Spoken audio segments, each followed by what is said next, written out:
ngayon kami sa Orali, Bataan, at lumamayagpag po kami sa Tungokama.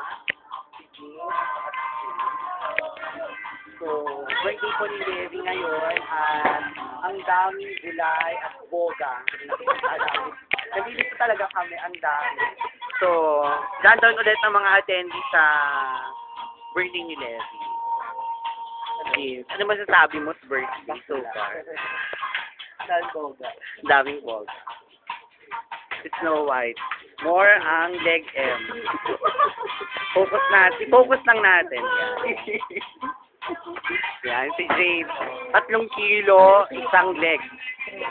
3 kilong leg M sa isang, binti niya. Yan. Masasabi mo sa mga bulay na may effect sa atin kanina doon sa labas? Tukan. Yun lang pa. Yun lang. So, ito yung bahay ni, ni Jim. Yan. Yung entrance nila. Ito yung bahay nila Levi. Yan. So, nag-aantay kami ngayon ng ng alak, mga bulay. Mamaya na lang ulit. Pag may action na.